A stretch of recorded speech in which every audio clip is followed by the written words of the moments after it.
Welcome back to Invincipod, probably the greatest podcast about the Amazon original series Invincible. My name is James. I'm Ralph. And today we're talking about the Season 1 finale, Episode 8, Where I Really Come From. Right.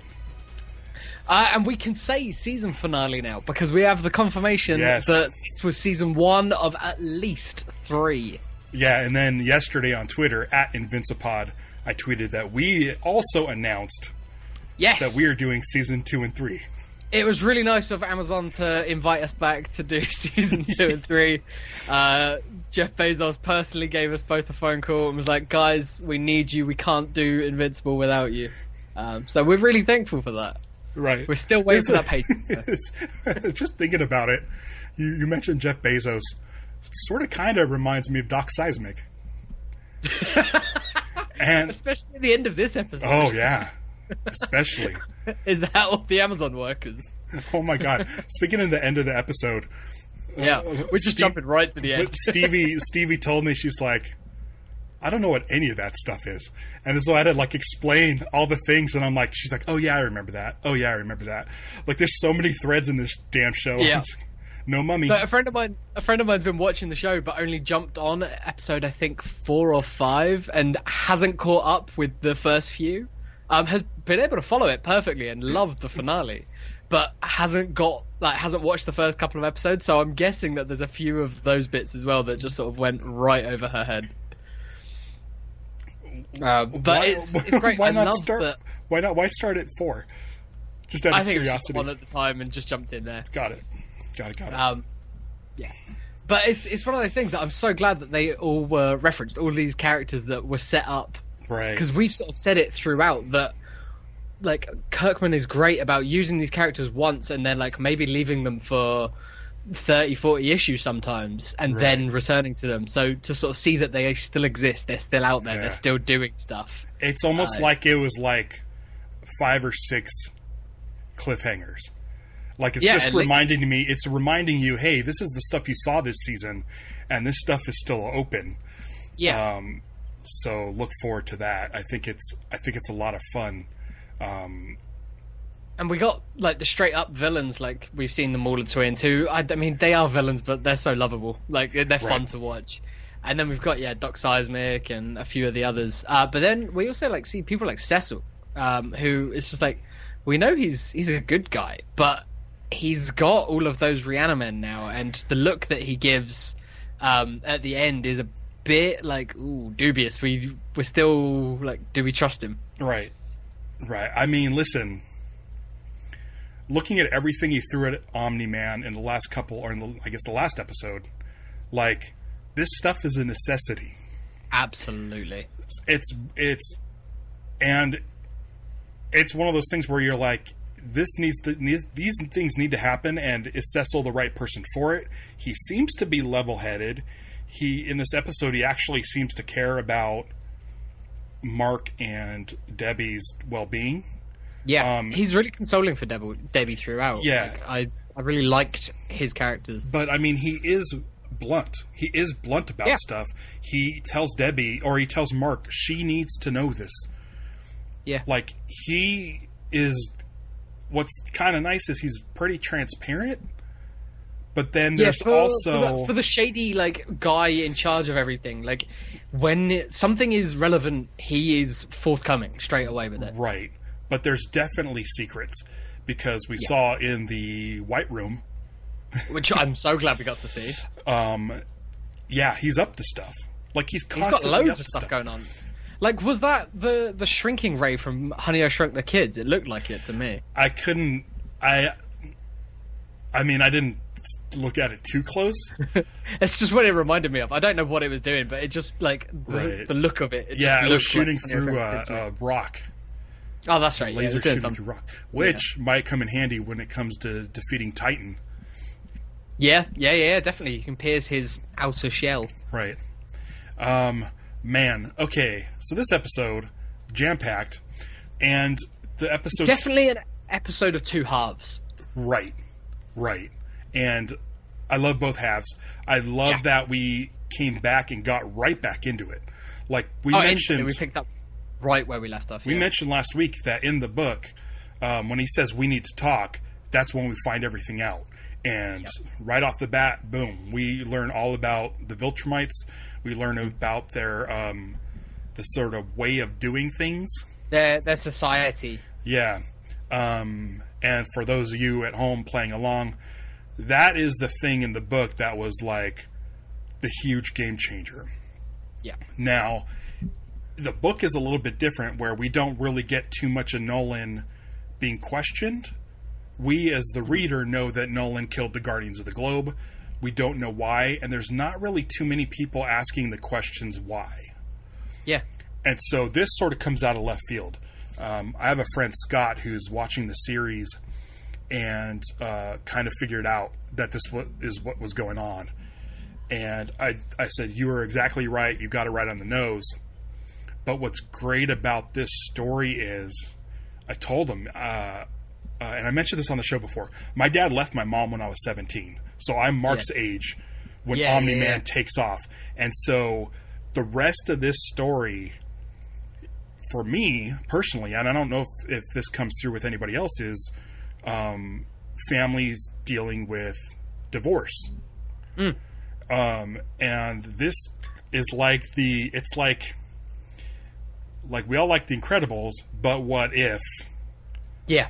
What if it wasn't so wholesome? Yeah. What if Mr. Incredible and Elastigirl separated? Yeah. What happens to the kids? Like, you and I, we've often sort of said, there's a lot of weird similarities between you and I, like, despite obviously the geographic difference being a major one. Right. Like, there's a lot of like crossover between things. Like, so my parents got divorced when I was, I think, 6 or something, but like my dad died when I was 12. Oh. So it's that same thing of like, I was a bit younger, but there's that loss, and there's that similarity and that connection that I've had with Mark, like, throughout reading the comics and stuff. Right. That it's very different to this. Yeah. Like, my dad was a good dude by all accounts, but like, there's none of that. But it's very different. The thing is, with this is when I was 17, like, Mark, you have to go back to school. Yeah, you're right on the cusp of adulthood. Like, it's right, and so it's always tougher. You have to like figure out. And this is what's great about this superhero story, is how is Mark gonna react and be the hero he needs to be? He can easily go into a tailspin and just like crash land. He's got literally the weight of the world on his shoulders now. Right, and he's told as such as well. Like, right. Cecil says to him, he's like, "Look, Nolan was our best one," sort of thing. Like, especially like after the Guardians, like we needed him, and we need you now. And the fact that Alan says that he's so excited that the coalition of planets are excited for Mark. Now it's gone on to a galactic scale, not just a global scale. So now he's got the weight of the universe on his shoulders, and he's like the dude. And he still has to go to school the next day. And that's what he says. He's like, so what are you going to do? Like, what are you going to... And he's like, well, finish high school, I guess. Which is the last line of that arc in the comic as well. Like, we've had a lot more pushed forward before that conversation happens. Right. But that scene of them sat on the rocks and him just going, well, shit, I don't know what I'm going to do. I guess finish high school. Right. That is exactly from the book. Right. And what also hits for me is... because my dad left at like the beginning of summer between my junior and senior year, so I had summer and then I had to go back to school for a year. Mark, he finished like two episodes ago, or 3 episodes, he was sure that his future was at college. Yeah, and he was ready to like leave superheroing. Right, and now what does he do? So it's going to be, I think it's really interesting, you know, seeing him become this hero. Like, what is heroic to him, and what is he trying to strive to become? Like, he wants to he wants to be there for all his friends. Well, that's it. He even sort of says anybody to die. Yeah, he says it to Cecil. He says like, no, I don't want to be doing this. I don't want to be on call 24/7. But then when Cecil calls him, because it's like, look, I know what you said, I appreciate what you said, right, and I would only call you if it's something really serious. Mm-hmm. And I think at that point he's thinking, and Mark is thinking, oh shit, is this Omni-Man coming back? Is this Nolan returning straight away? And I think because of that, that's why when Mark flies up, he's got that determined face on.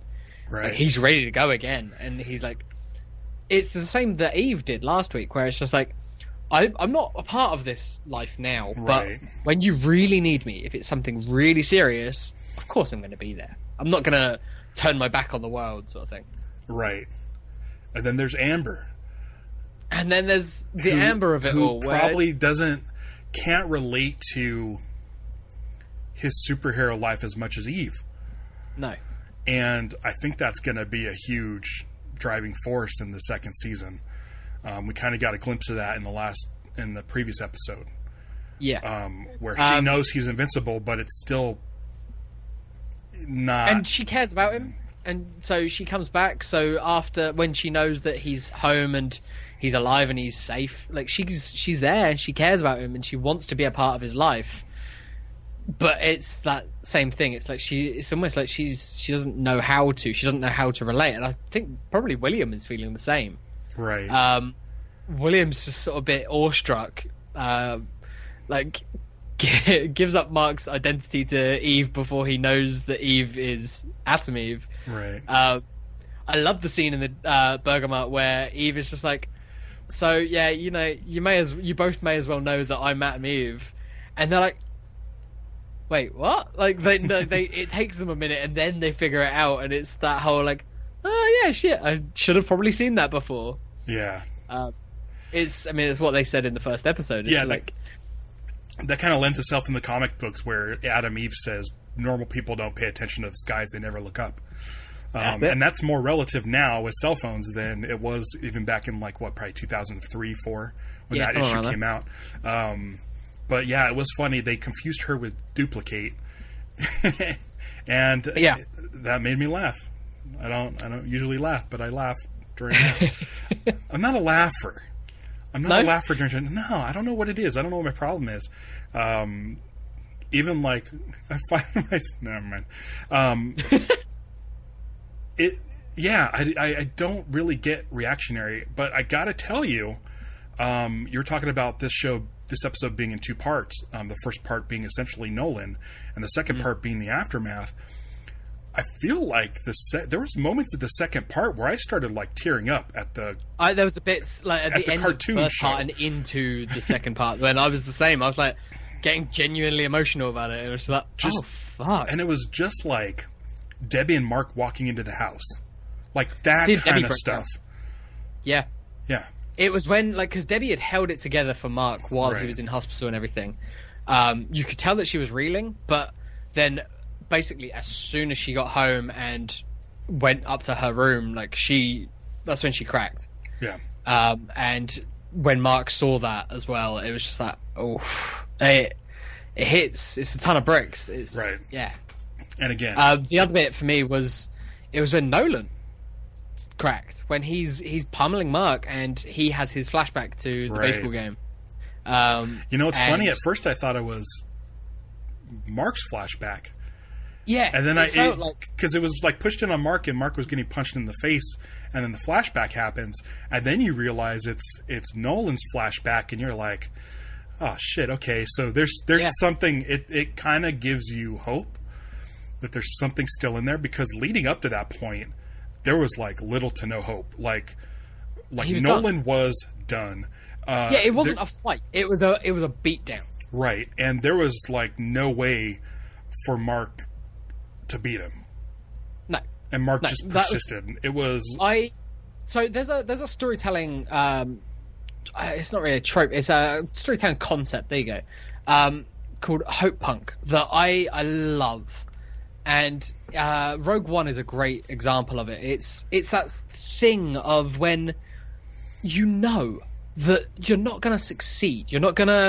You can't win. Right. You can't get out of this alive. Right. But you're gonna keep going anyway because it's the right thing to do. Right. And it's that. And Mark was the epitome of that this week. And it's like he knows that he is not going to be able to beat his dad, but that is not going to stop him stepping up until he physically can't move anymore. He is in that fight all the way through, and I loved it for that. Right. Like that's the only thing that's going to get through to Omni-Man. Yeah. He's it's there's still things we can't say. Yeah, it's that whole sequence to start the episode with that. First of all, I'm so happy that this show is 45 minutes. God, yeah. It gives you time to have these moments. But the fight, I want to say way more brutal than the comic. I agree. I was saying this as well. It felt just the pummeling, the constant pummeling. Right. But then that subway scene in particular. Jesus. Oh. But not only just the subway scene, but everybody that Mark spent so much time on saving, and no one just killing him.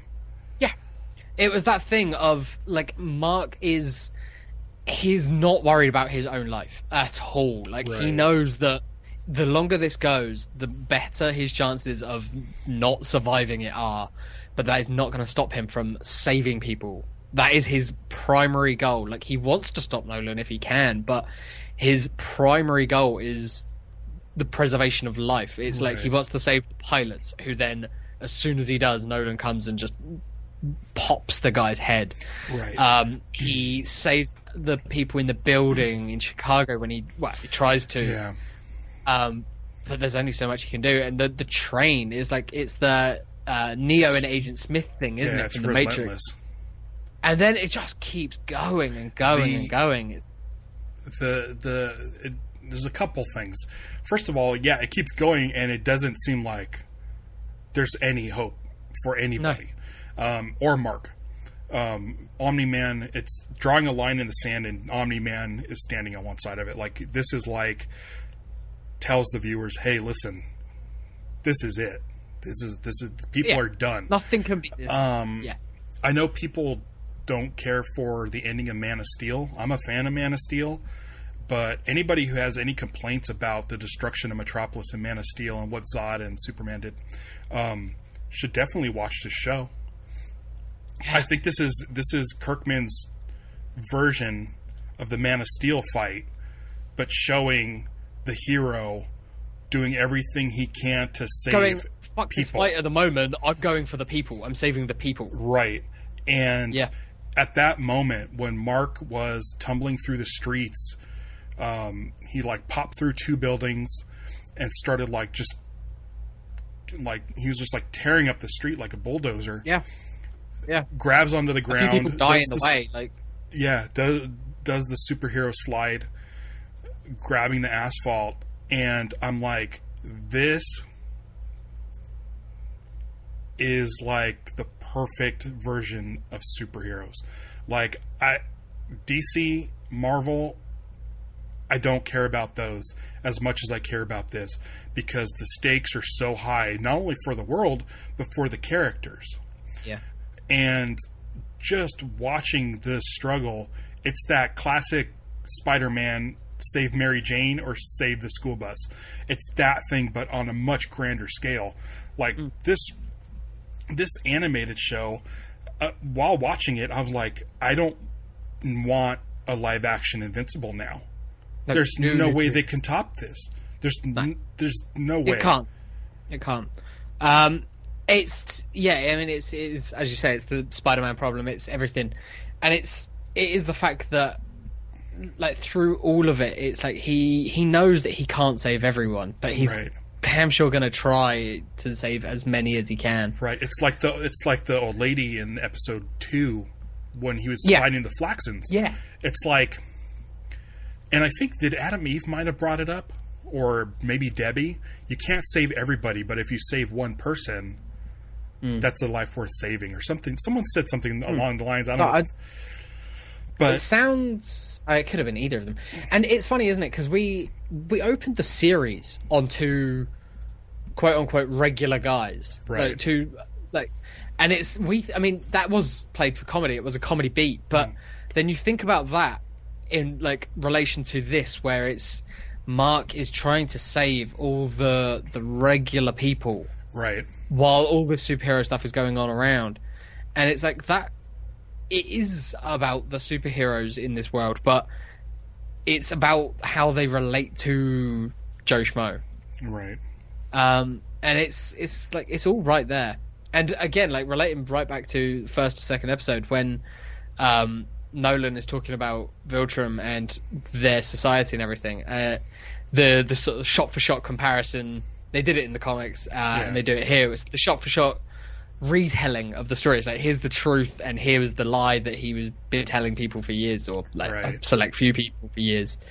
And how, if you go back and watch that scene now, you can see exactly what he was saying. I mean, it's Obi-Wan Kenobi, isn't it? It's from a certain point of view. Right.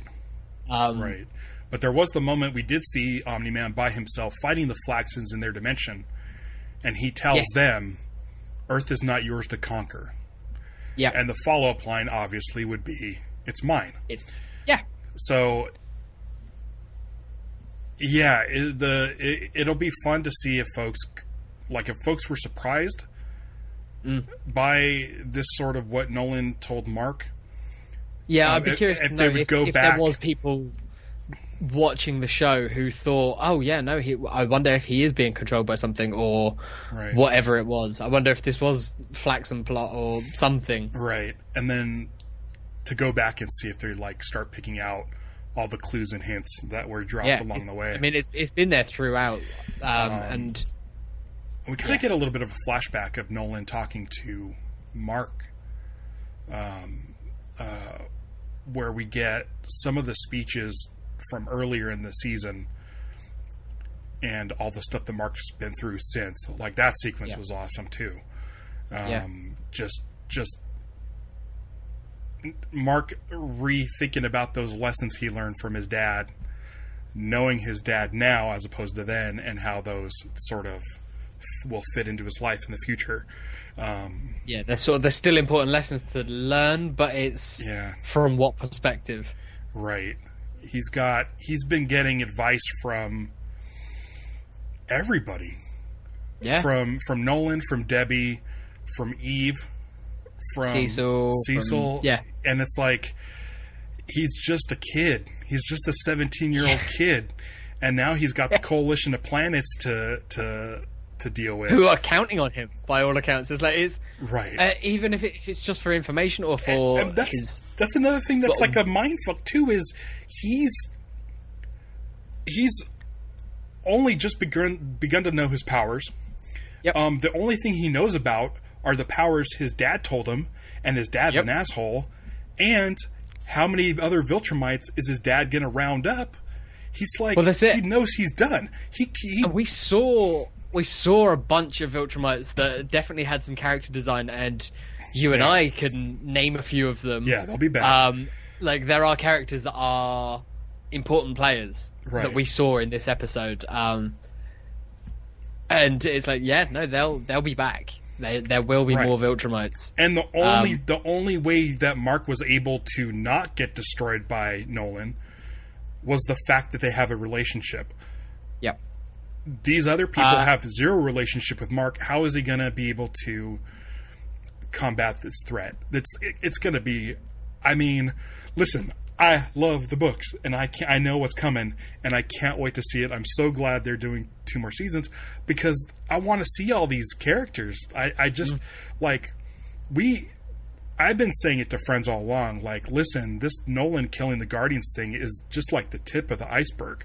That's the cold open. I mean, I'm glad that they did it so early. And then this sort of speech talking about the true intentions of the Viltrumites is an even bigger tip of the iceberg, but there's so much stuff brewing. It's all there. Yeah, but I'm so glad this is out in the open. Because we could talk about it freely. I don't think there's anything really spoilers that we can talk about, like, moving ahead. I mean, there's story points and stuff, but for me, when I talk to people about reading the books, I say read the first 3 trades. Once you get to that third trade, if you're not hooked, then I don't know what to tell you. Yeah, you're probably not going to be interested. It's not for you. Yeah. So this is where we're at. This episode was the third trade paperback. Yeah, but I mean, and we've also got stuff from like trades 4, 5, and 6, sort of, right. like that we've already seen. So right. Interesting. Nolan said 17 years is not a long time. He could go start another family. Holy shit. That was brutal. Him calling Debbie a pet. I believe that's in the book. Also brutal. Yeah. I mean, I've got that like written down here. It's like she's more like a pet. Like I loved her. I love her. Right. But more like a pet. It's like she'll die. She's replaceable. Right. The lifespan. Ooh. Yeah. It's brutal. And like he says that in the books to Mark. Yeah. And I'm sure. I mean, Debbie does hear that. I'm sure that it is recorded or something, but she doesn't hear it until afterwards, I think. Yeah, because he has the earpiece. Cecil has the earpiece. That's why. Yeah. Or Mark has. Whereas the earpiece. this is broadcast, like everyone, right, is out there. Just brutal. I put that reaction as our show art this week. Because I feel like Debbie needs a spotlight because her character has been awesome this season. But holy shit, like, I mean, it's, yeah. Like, I remember my mom going through divorce, and it was, like, tough on us. Yeah, same. But it's funny that, like, this show puts it on a global scale. Yeah. But it's funny. I mean, it's comic books. It's analogies and everything. Right. But it's just like it is such a personal thing. But that is your world. Like for the person going through it. Hell, I've been through a divorce, and it's like in that moment, that is everything. Right. That is your entire world crumbling. Right. And it's like that's what it feels like, and it's like. Fuck, it hits like someone, pummeling you into a mountain. Right, and cracking the mountain and causing an avalanche and murdering people. On top of you. Yeah. Murdering people in the process, just out of spite. Like, there was most of them were just to prove a point to Mark that these people are nothing to us. That line where Nolan is just beating him to a pulp and saying that you're talking about the Viltrumite lifespan. Yeah. And where are these people going to be in 500 years? What are you going to have in 500 years? That line. And then Mark's just sputtering it out like through his broken face. Right. I was like, I'll have you. Yeah. And that was brutal. Because, like, I mean, I feel like it works two ways. First of all, Mark's just destroyed because the tear comes down from his eye before that he says that, and then for Nolan, this whole pummeling, he sees the resiliency of Mark. So it kind of works twofold, but I think more on the emotional side for Mark. Mark saying it that's all he wants. Is his dad for 500 years. He knows that he's go through all of this, and he's willing to go through all that because he knows that his dad will be there as well, and for the pain that they might both go through in their lives, they'll be there to support each other. And then from Nolan's perspective, it could also mean, but I don't think it means it this much, is that he's not going to stop fighting his dad for those 500 years. But I think we all know that Mark meant, more the relationship-wise he wanted his dad to be around as opposed to continuing this fight for 500 years. Yeah. And that kind of what snaps Nolan a little bit. It felt very much like Luke and Vader at the end of Return of the Jedi to me, where it's seeing Luke so beaten down. And yeah, okay, it's different because it was Vader was watching that be done to his son by the Emperor, but like, whereas in this it's him doing it himself, but it's seeing that and seeing, you know, that he does love his son. Yeah. And it's when Mark says, "I'd have you." I feel like this is a better moment than Jedi. I agree. I think like, it's more so well written. Yeah. This is the kind of thing I would have liked to have seen in Revenge of the Sith. Yeah. Instead of the high ground. Yeah. Anakin beating Obi-Wan in the face. Yeah. And yeah, I mean, dude, like that scene, which I put as the show art for YouTube. Yep. I tend to, the way I do the show art is I just throw up whatever's a cool looking image that kind of represents the episode.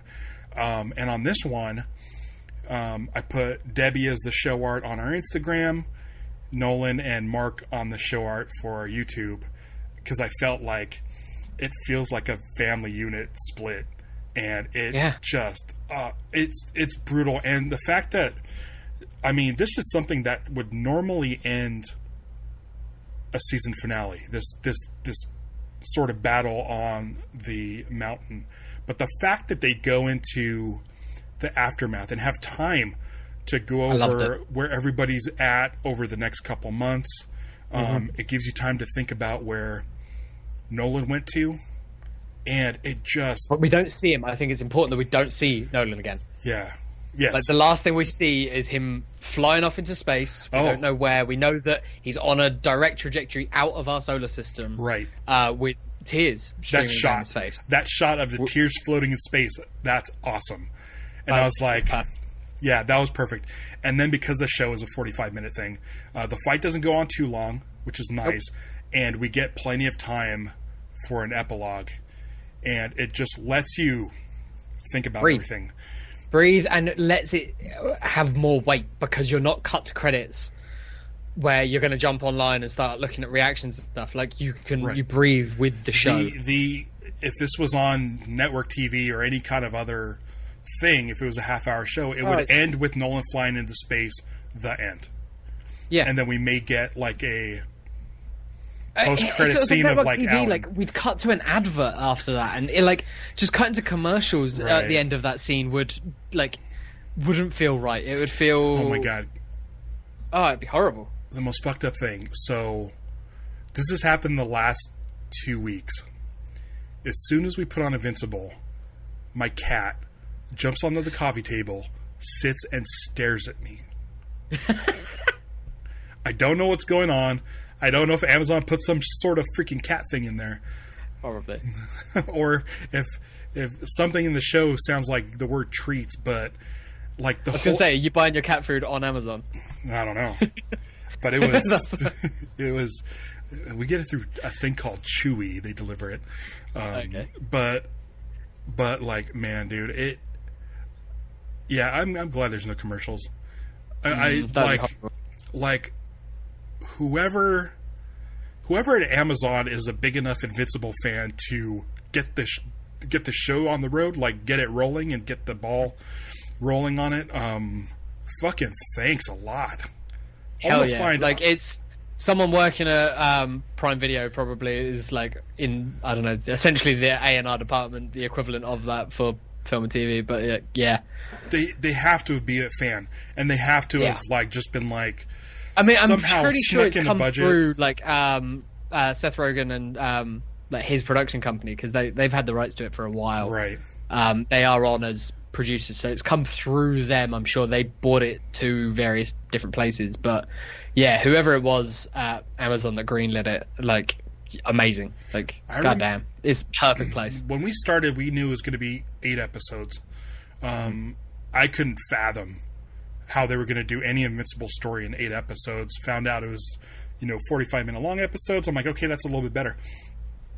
It's crazy how much stuff they're able to cram into the show, but also give you enough time to breathe. And this first season has just been a delight. It's been so well written. The action's good. The animation's good. The acting, it's a phenomenal voice acting. Just everything about it. And we do mention cutting corners, but I feel like they know when to. That. Yeah. Yeah. They know when they can pack a punch, because the animation at the first half of this episode, I'm assuming, probably took as long as like all of episode 1 or something. Yeah, probably. Like, there's so much. Just those flights of them tumbling in the sky during like golden hour. Yeah, like, all of that stuff through the clouds. Like, beautiful, but like the contrast between like how picturesque it looked to the brutality of like Mark getting the shit pushed in, sort of thing. Like the city streets, the subway station, the subway itself, just the amount of population that they added in here, because I think the Flaxen fight that might have been light on background people. Well, I think we even sort of said it. It's like there were moments where it just looked like it was crowd colors as opposed to like fully animated crowd shots. But man, they know how to do a finale, because this one was jam packed full of. They threw everything into it. It's weird, isn't it? Like we talk about the show, and it's like, yeah, we bring up the animation a lot because it is an animated show, but it's paced like just a regular hour-long drama. Right. Like, it's not paced like any animated show ever that I've ever seen. And the needle drops. The needle drops are fun. Like I don't think I've ever seen an animated show that just uses music songs. I mean, there was 2 in this episode. There was the Hives at the end was like the big recognizable one. Oh, so good. And it works so well. Like, it's been in everything. It's been used for the last sort of 20 years at this point. Like, it's one of the most recognizable needle drops that they've had throughout the entire run of the show. But it brings the energy that it needs. Absolutely. Yeah. It worked so well. I have got the other one noted down. I'll probably end up using it on the social post or something. But like, it just worked so well. It was great. Right. And yeah, hate to say I told you so was like, it's almost like what we've been saying to any audience members that were dubious. Like, I think everyone who's read the comics is like, watch it. It's so good. And then obviously with everything that we knew going in. Right. We've focused solely on Mark and Nolan and Debbie and that side of things, but like there was a little bit more with some of the side characters. I think they're worth touching on. The Guardians, Robot in particular, like we kind of got like a little epilogue to his story this season, where we got most of it last week, right? But they came together as a team this time. Right. They stayed put when they needed to, but then as soon as it was a case of, no, we need to get out there and help the people. We can't do anything against Omni-Man. Right. Let's not even try. That is a hopeless thing to do. Which adds fuel to the fire where Mark has the weight of that on his shoulders. Absolutely. They know that if they go there, they are going to die. And of all the people to notice that, it's Rex. Exactly. Rex had so much good stuff this week. Okay, so let me talk about Rex for a little bit, because he's been such an asshole. Rex redemption. And it's as soon as Eve walked in to the Guardians of the Globe's lair and just hugged Rex and asked how things were going, like, that just shows you how their previous relationship didn't really matter compared to what is going on. And it wasn't all bad. Like there was some affection there. Like, there was good times. But I love that. I love that it's like any sort of beef they had with each other before this moment doesn't matter. They're just happy to see each other. They're happy that each other are okay. Yeah, and they're alive. And because like the last thing they saw of Eve, she was like right there at the fight. Right. So they don't know what happened. Right, and it was nice to see the team, or the Guardians of the Globe, sort of just working as a team and coming together, and they're all kind of scraping the blood off of the post.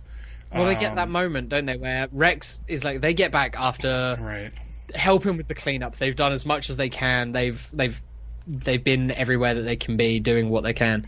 And then Rex, they walk in, they all sort of collapse exhausted. And Rex looks up, sees the blood, and he's like, no, we've earned this now. Yeah. And who is it who doesn't think they have yet? Black Samson. Yeah. Black Samson still, he's like, no, we haven't earned this. Yeah. But at that point, it's the rest of the teen team and Monster Girl, and Shrinking Ray, who they come together and they're just like, no, fuck this. We are a team, and we have, as a team, earned this. Right. And he sees that, and that's when he's just like, yeah, okay. Now we're a team. Right. And so, yeah, they get rid of the blood, and it's lovely to see. It's really good. And, yeah, just it's Rex that wants to go out to help, and Robot he's not sure about it. He's like, no, we need to stay put. We were told to stay put. He still just wants to follow orders. Mm-hmm. And I think it is Rex, and then Monster Girl backs him up, where it's just like, you are not a robot anymore. You can think, you can feel, be a person. You're like, you're flesh and blood now. Right. So are all those people out there. We need to go and help them. Yeah. And I like that Rudy, is it Rudy? Yeah, it's Rudy. Okay. Because I keep forgetting. Kind of looks to Monster Girl for advice. Like, it feels like that she kind of leads him along. He is now able to get inside a robot suit. Yeah, so he's not controlling it via drones, at least this one. So it's more like Iron Man. Yeah. So I think he probably still has other robot drones that he can control. Again, like Iron Man. Yeah. He can control the suits of armor without him in it. But, yeah, he's piloting one directly. Right. And he's out there, you know, surveying the area. I think that's a change from the comics. I believe. I don't know if he's actually out there in person. I can't remember. I do definitely remember Robot or Rudy being in like a control center. Yeah. So I think he not might be like directly piloting. Yeah. Yeah. So I like it. I like him being there. It's especially now, like in this moment where it's a case of like, it's more important that he's there, I think. Right. I think so too. We see, I mean, the opening of the episode, it may as well have started with Slayer, like raining blood, because we see blood raining down from the sky, and then the Immortal again. Right.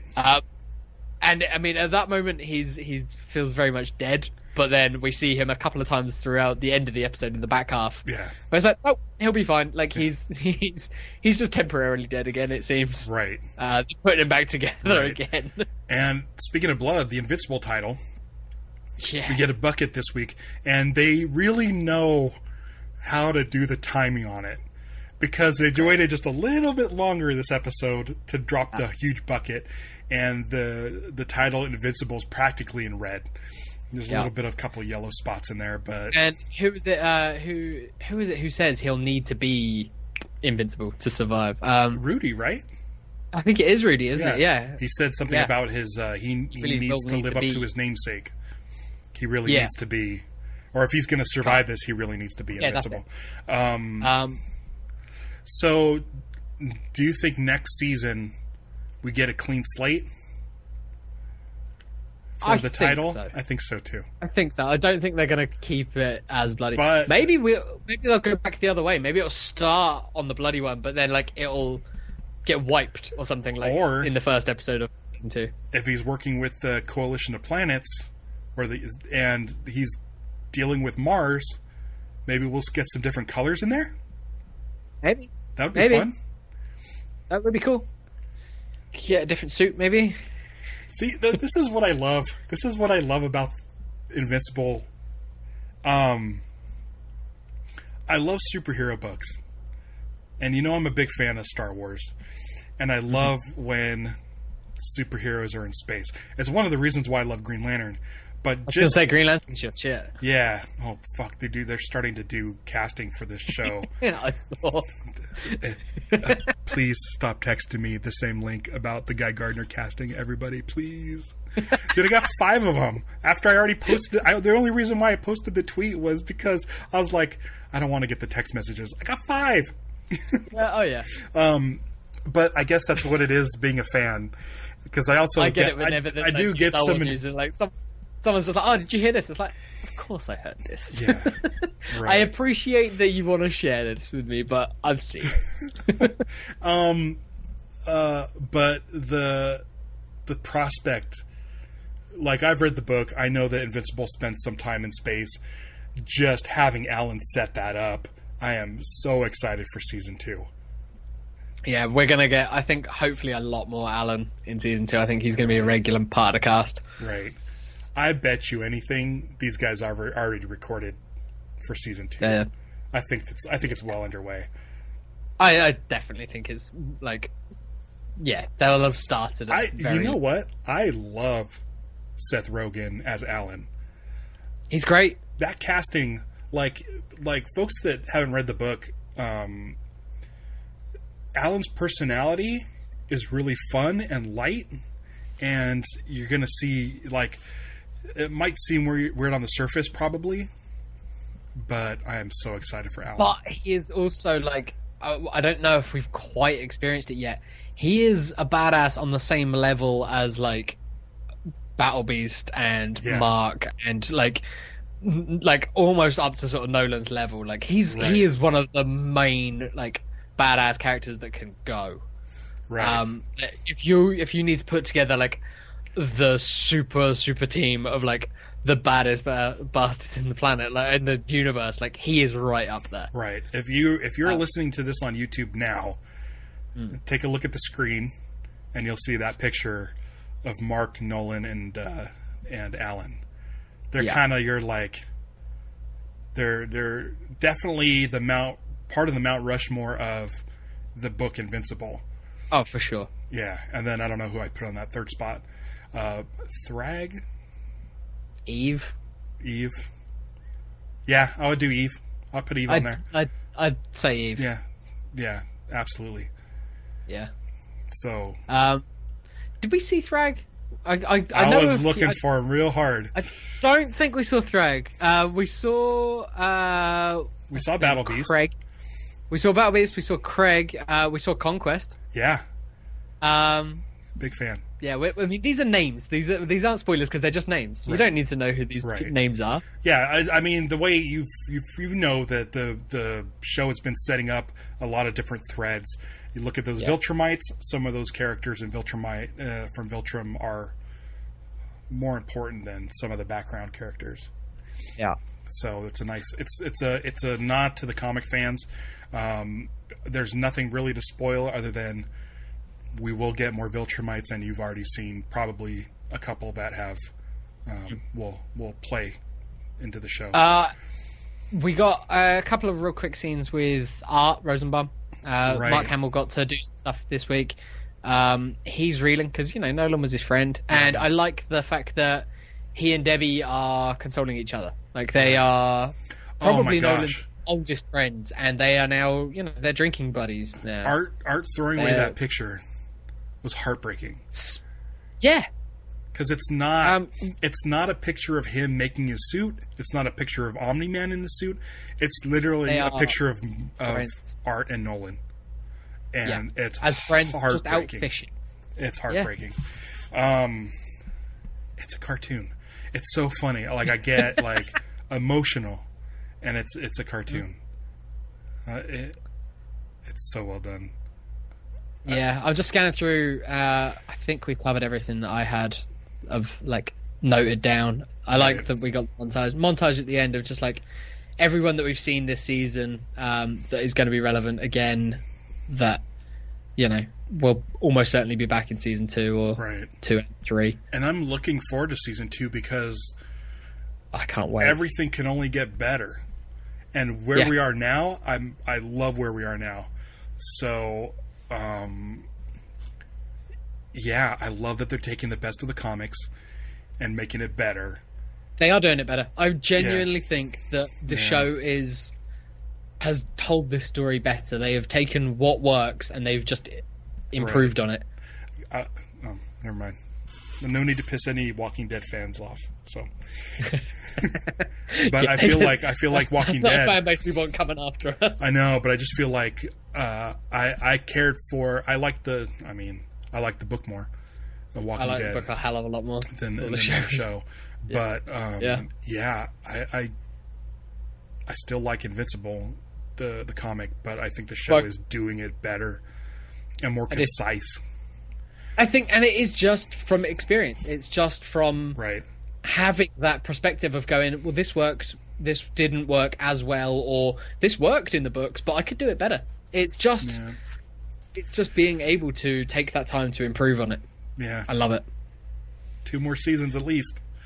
And if they know that it's like 2 and done, they can tell their story. They can pace it out correctly.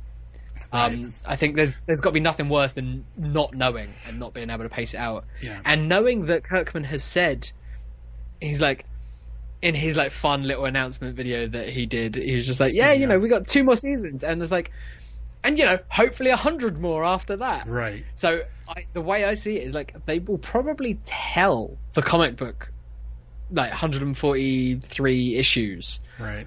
It wouldn't surprise me if they get through that in these 3 seasons. Really? Did you ever finish reading the book, right? No. Okay. There's a definite ending to the book.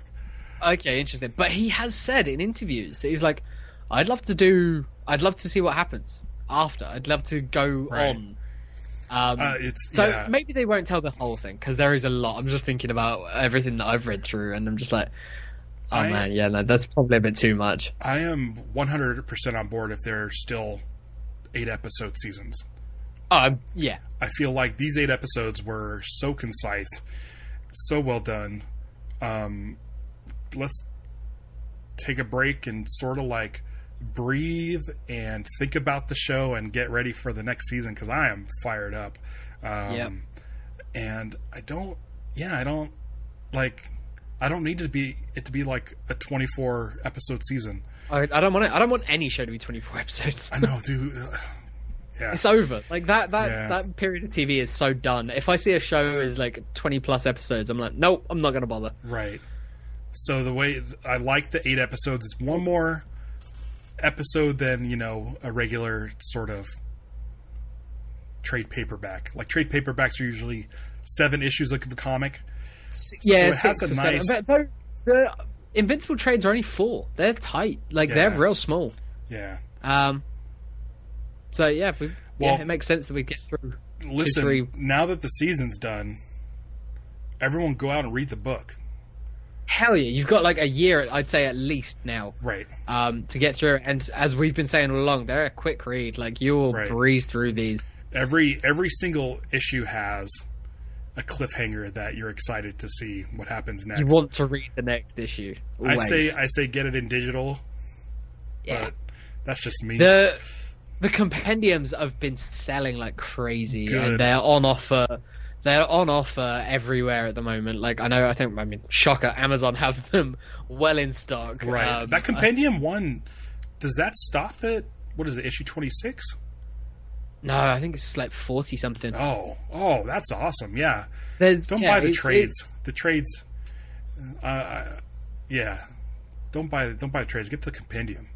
Yeah. They look nice. And get it digitally because it's a big old chunky book and it's uncomfortable to read physically. Like it looks lovely on a shelf, but you don't want to carry that around. That's a tome. Also, landfills. There's too many landfills. Exactly. You don't want paper. Like no one needs paper anymore. Like we've all got tablets. If you've got a tablet, cool. If not, the Fire tablets are great for reading comics. I don't have an iPad anymore.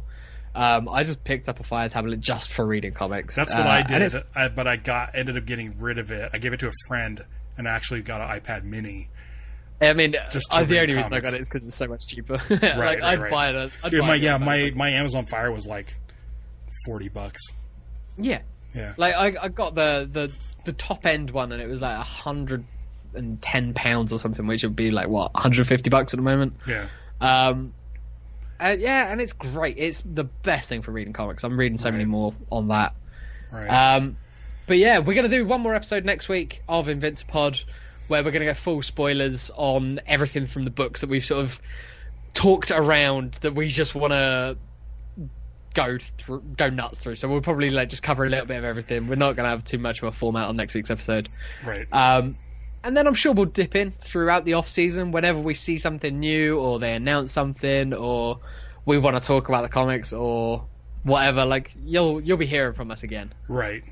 And if you do like Star Wars, yes, we have a new show coming down the pipeline on May 25th. Yep. Which is the 44th anniversary of Star Wars. Yeah. So it's the real Star Wars Day, not that dull pun name that we get Tuesday. I know. I just threw out that date originally just because it's like, oh, it's next week and we can announce it. And then you were like, let's do it on the real date. And I'm like, oh, thank God. We'll wait. Again, one of those unspoken things that we completely agree on. Right. Fuck May the 4th. Sorry if you love Star Wars, but I mean, we love Star Wars. I love Star Wars so much. It's a pun. May 4th is nothing to do. Like, there's never been a Star Wars released on May 4th. Right. Solo might have come out. Did I ever tell you what maybe we could talk about this on the other show, but did I ever tell you why I hate May 4th? Or it's obvious why. But when May 4th started to come in existence, because it's only been around for maybe 10 years, maybe. Yeah. I blame it on Megan Fox because I remember tabloid photos where she was wearing a Star Wars shirt, and it was a big deal because, oh my gosh, Star Wars is 2013 or something. So Star Wars was done, and then she kind of made Star Wars, quote, cool. And then that's when May the 4th started popping up, and that's when people started thinking Star Wars was cool, and maybe those people weren't really true Star Wars fans since 1977, like one of the podcasts you're listening to. There is no such thing as true fan. Oh my God, it'll be so much more. I'm going to have so much to explain on the 25th. I want to talk about living through the dark times. I want to talk about... I was born in the dark times. I want to talk about not being able to be critical of Star Wars, but not being toxic about it. I hate toxicity. I love Star Wars, so right now it's kind of tough being a Star Wars fan because it's so associated, and I can't wait to talk. There'll be more. We'll expand on this more on the 25th. As much as Invincipod came out of a shared passion that Ralph and I have for Invincible, we were talking about literally 2 nights ago. We were just messaging and just sort of saying we want to do something. We like doing this. We like chatting about stuff that we are passionate about. And we have fun doing it, and we're like, well, what else is there that we have a shared passion for to that level that we could talk about ad nauseum? And Star Wars is the thing, even more so than Invincible for both of us. Right. But yeah, we both have a lot of opinions.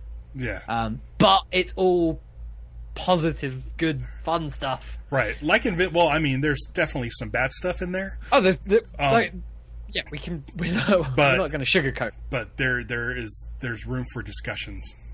Yeah. There's room for discussions.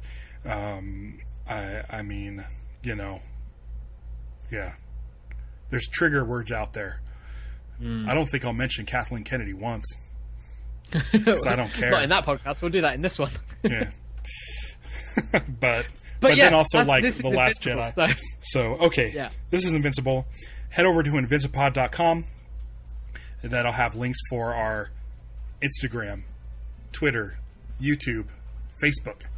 And that's at Invincipod everywhere now. Everywhere. Thanks to you people. So yeah, we'll be around. Yeah. But we'll definitely be here next week. If you've read the books, you have to come back. If you haven't read the books, we don't mind if you skip next week's episodes, but go and read the books. That is your off-season homework. Right. I might read those first 26 issues again. I mean, I just read them recently, so I'm going to... I did too, but I'll see how it's relevant to the show now that I've seen the show. Yeah. Dude, listen, it's so easy to read. Trust me, I'm going to get through it. Okay. Cool. But yeah, until next week, keep watching the sky. Bye.